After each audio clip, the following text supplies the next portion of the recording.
जय हिंद दोस्तों। अब तक आपने ब्राह्मण ग्रंथों के बारे में विस्तार पूर्वक जाना। अब हम लोग और भी अलग अलग प्राचीन ग्रंथों के बारे में जानेंगे, जैसे कि बौद्ध ग्रंथ। क्योंकि हमारा जो टॉपिक चल रहा है अभी का वो है साहित्यिक स्रोत हमारे इतिहास को जानने में कौन कौन महत्वपूर्ण है। तो बौद्ध ग्रंथ के बारे में हम बात करने वाले हैं आज। अब देखिए, बौद्ध ग्रंथ की हम बात कर रहे हैं। बौद्ध ग्रंथ में दो तरह के ग्रंथ आधारित है, एक धर्म आधारित है, एक आपका गैर धर्म आधारित है। धर्म आधारित जो आपका बौद्ध ग्रंथ है उसमें प्रमुख है त्रिपिटक। ठीक है। अच्छा, पूछा हुआ क्वेश्चन है कि पिटक का शाब्दिक अर्थ क्या है। त्रि का नहीं, सिर्फ और सिर्फ पिटक का। ये पिटक, तो पिटक का शाब्दिक अर्थ होता है टोकरी।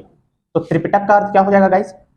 तीन टोकरी। ठीक है, इस पर थोड़ा सा ध्यान रखना है आपको। त्रिपिटक का शाब्दिक अर्थ होता है तीन टोकरी। एग्जाम में पूछा हुआ क्वेश्चन है, बहुत सारे एग्जाम में ये रिपीटेड क्वेश्चन हुआ है। जनरली लोग गलत मार देते हैं कि ये धर्म आधारित किताबों का संग्रह है, बट इसका वास्तविक अर्थ है तीन टोकरी। सेकंड आ जाता है गैर धर्म आधारित। गैर धर्म आधारित का मतलब हो गया जो धर्म निरपेक्ष हो, यानी है तो बौद्ध धर्म से संबंधित, किंतु इसमें बौद्ध के वास्तविक धर्म से संबंधित ना होकर अभी तो सिर्फ बौद्ध को बारे में चर्चा है, लेकिन ये धर्म पर आधारित नहीं है।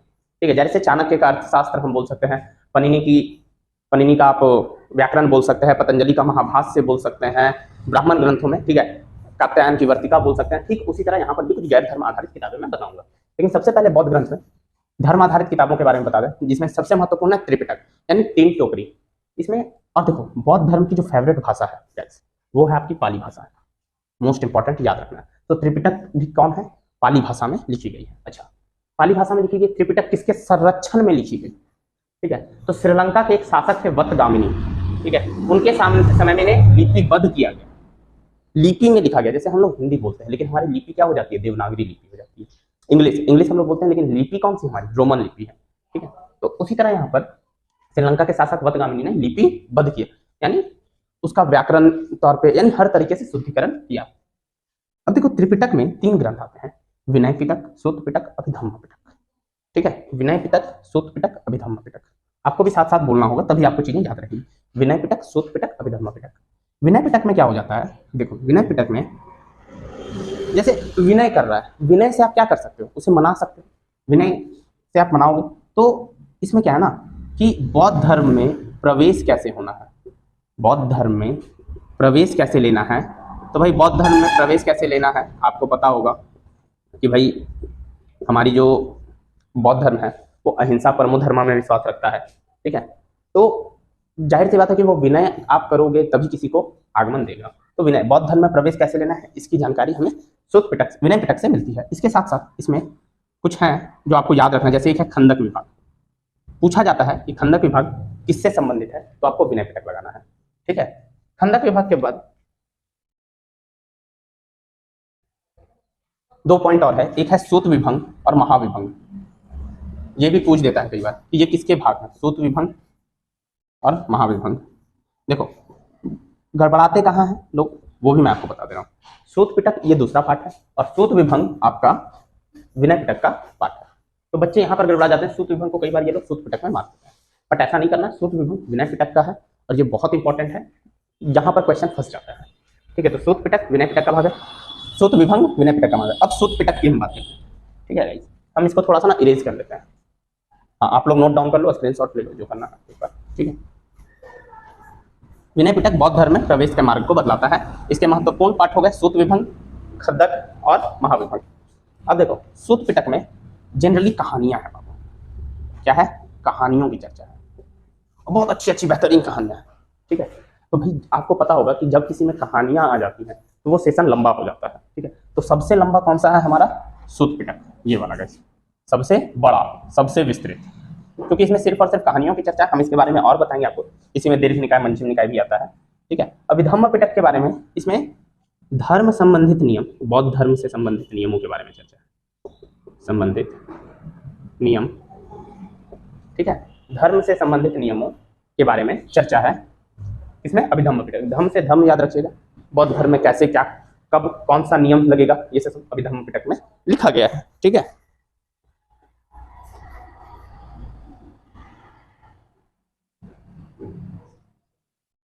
टीका लिखा था।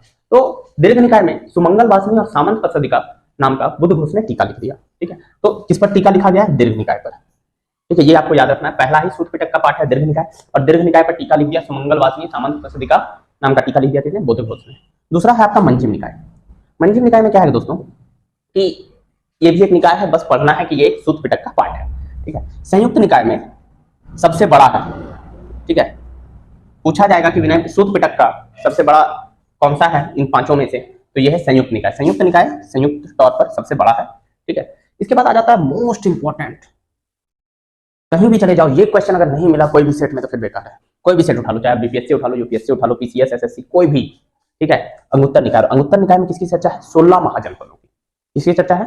16 महाजनपदों की। और 16 महाजनपद का मतलब समझ लो थोड़ा सा, ऐसे तो बताएंगे अभी जब हम चलेंगे उस टाइम पीरियड में पहुंचेंगे तो महाजनपद के बारे में विशेष तौर पर चर्चा करेंगे।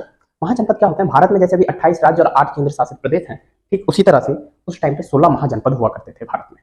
ठीक है, जैसे आपको एक अंग देश पता होगा जहां पे राजा कर्ण था, महाभारत वाला कर्ण। ठीक है, सम्राट अशोक मगध के थे। ठीक है, इंद्रप्रस्थ था, पांचाल था, कुरु था।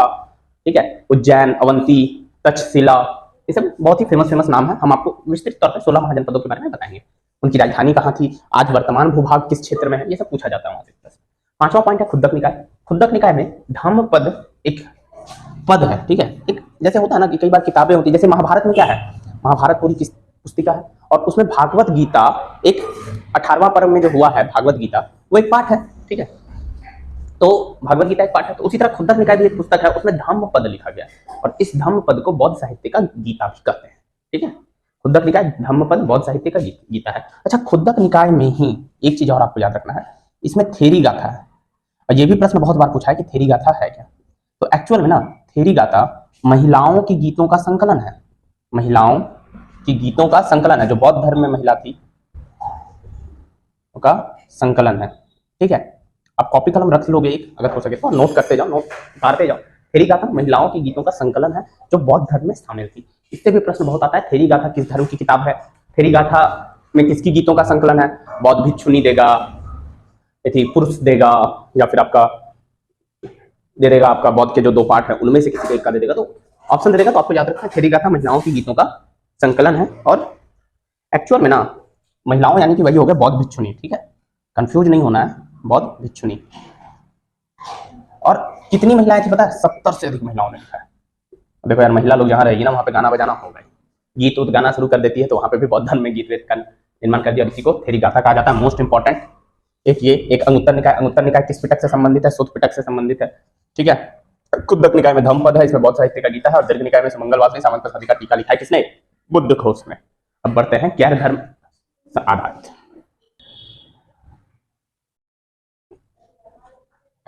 देखो, गैर धर्म आधारित बौद्ध साहित्य मतलब इंग्लिश में हो गया नॉन कैनोनिकल। बौद्ध धर्म पर आधारित ऐसे बौद्ध साहित्य जो बौद्ध से संबंधित तो है, बौद्ध धर्म से संबंधित तो है, बट उनके वास्तविक धर्म पर आधारित नहीं है, अपितु उनके बारे में चर्चा है। जैसे देखो, इसमें सबसे फेमस है मिलिंद पन्हो, जो कि नागसेन द्वारा रचित है। मिलिंद पन्हो किताब का नाम है, नागसेन ने इसे लिखा है गाइस। और नागसेन ने, अब देखो इसमें हुआ क्या था, स्टोरी क्या थी, थोड़ा सा मैं बता देता हूँ। मिनांडर नाम का शासक था। ठीक है, सिकंदर वाला ग्रीस का शासक। ठीक है, मिनांडर। अब मिनांडर आया भारत आक्रमण करने, और उस समय थे भारत के शासक पुष्यभूति शुंग। ठीक है, the great one of the leader Pushyabhuti Shunga. बहुत सारी अफवाहें भी हैं और जो कि सत्य भी हैं। ठीक है, अफवाह नहीं करेंगे, इसे सत्य कहेंगे। तो मैं शुंग साम्राज्य के बारे में, जब शुंग डायनेस्टी के बारे में चर्चा करूंगा तो विस्तृत तौर पर आपको बताऊंगा। मिलिंद पन्हो नागसेन ने लिखा, तो मिनांडर वहां से आया था आक्रमण करने, तो पुष्यभूति शुंग जो थे उन्होंने इसे बहुत बुरी तरह से हराया था। ठीक है, 2 आक्रमण हुए थे, विदेशी आक्रमण पुष्यभूति शुंग के टाइम पे, और मिनांडर एकदम हार के जा रहा था, उसके पास कुछ नहीं बचा था। ठीक है, अब मिनांडर जब वापस जा रहा था तो गलती से भेंट हो गया नागसेन से, बाय मिस्टेकनली। अब नागसेन से जो भेंट हुई है, क्या कमाल की भेंट हुई है। नागसेन बोला तुम खाली हाथ क्यों जाओगे, भारत से जो भी आता है खाली हाथ कभी नहीं जाता। मिनांडर बोला तो तुम क्या दे सकते हो भिक्षु हमें, तुम तो खुद भिखारी हो। तो बोला हम तुम्हें देंगे शिक्षा, और इन्होंने दिया बौद्ध धर्म की शिक्षा। और मिनांडर फिर गए अपने देश और वहां पर फिर बौद्ध धर्म का पूरा प्रचार प्रसार किया। उन्हें इतना अच्छा लगा, अहिंसा का मार्ग, हार चुके थे, अहिंसा तो अपनाना ही था। ठीक है, तो मिनांडर को शिक्षा दे दी, और मिनांडर म से मिनांडर, म से मिलिंद पन्हो किताब है, शिक्षा दी उन्हें नागसेन ने, ये आपको याद रखना है। अच्छा, 3 किताब और है, नीतिगंध, नीति प्रकरण और निदान कथा। ये तीनों बौद्ध धर्म से संबंधित है लेकिन गैर धर्म आधारित है, ये भी क्वेश्चन पूछा गया है। नीतिगंध, नीति प्रकरण और निदान कथा। इसी तरह 2 और है, दीपवंश और महावंश। ठीक है, ये भी बहुत पूछा गया है कि दीपवंश और महावंश किस धर्म से संबंधित है, तो ये सब बौद्ध धर्म से संबंधित है। अच्छा, ये भी पूछा गया है कि ये कौन सा बौद्ध ग्रंथ है, तो ये सिंहली बौद्ध ग्रंथ है। सिंहली श्रीलंका की समुदाय जो है उसमें अधिक लोग सिंहली मत के रहते हैं, ठीक है। श्रीलंका में 85% आबादी आज भी सिंहली समुदाय की है अप्रॉक्स, ठीक है। तो सिंहली बौद्ध ग्रंथ दीपवंश और महावंश श्रीलंका में सिंहली लोगों ने अपने लिए लिखा है, ठीक है। अच्छा, ये तो हो गया गैर धर्म आधारित। अब हम बात करते हैं इन्हें गैर धर्म आधारित लिखिए। अब बौद्ध धर्म की फेवरेट भाषा क्या थी, मैंने आपको बताई, पाली भाषा थी। कौन सी भाषा थी? पाली भाषा थी। अच्छा, अब मैं कुछ ऐसे बौद्ध साहित्य के बारे में बताऊंगा जो संस्कृत भाषा में लिखी गई। किस भाषा में लिखी गई है? संस्कृत भाषा में, और बहुत ही कमाल की लिखी गई है। कैसे बताते हैं। पहला है महावस्तु, दूसरा है ललित विस्तार। महावस्तु, ललित विस्तार, ये सब संस्कृत भाषा में लिखी गई है। इसके बाद एक अश्वघोष थे, माय गॉड, कमाल के राइटर, बिहार के थे, ठीक है, गर्व कर सकते हैं, नो डाउट। अश्वघोष ने 3 किताबें लिखी, बौद्ध चरित्र, सौंदरानंद और सरिपुत्र प्रकरणम। ये पूछा जाता है कि ये सब किताबें किसने लिखी हैं, जैसे नागसेन ने मिलिंद लिखा, अश्वघोष ने क्या क्या लिखा है? बौद्ध चरित्र, सौंदरानंद और सरिपुत्र प्रकरणम। बौद्ध चरित्र, सौंदरानंद और सरिपुत्र प्रकरणम, तो ये तीनों किताबें जो है वो अश्वघोष ने किस लैंग्वेज में लिखी है? तो संस्कृत में लिखी है। अच्छा, इसके बाद 2 और किताबें हैं, अवदान साहित्य से ली गई है, अवदान शतक और दिव्यावदान। ये भी पूछता है कि अवदान शतक या दिव्यावदान किस धर्म से संबंधित है, तो बौद्ध धर्म से संबंधित है। और ये किस लैंग्वेज में लिखा गया है? ऑप्शन मिलेगा आपको पाली, प्राकृत, ब्राह्मी और संस्कृत। पाली, प्राकृत, ब्राह्मी और संस्कृत, आपको हमेशा संस्कृत पढ़ना है इसमें, ठीक है। तो मैंने जो भी बौद्ध धर्म से संबंधित क्वेश्चन आंसर थे ये मैंने आपको करा दी, किताबों से संबंधित। अगला टॉपिक जैन धर्म से संबंधित आएगा, ठीक है। बने रहिए हमारे साथ, सब्सक्राइब कर दीजिए चैनल को, उससे हमें थोड़ा सा मोटिवेशन मिल जाता है कि हाँ भी लोग पसंद करें, लाइक कर दोगे और अच्छा लगेगा हमें भी, ठीक है। आगे बढ़ते हैं, जैन धर्म के बारे में चर्चा करेंगे कल की क्लास में। धन्यवाद।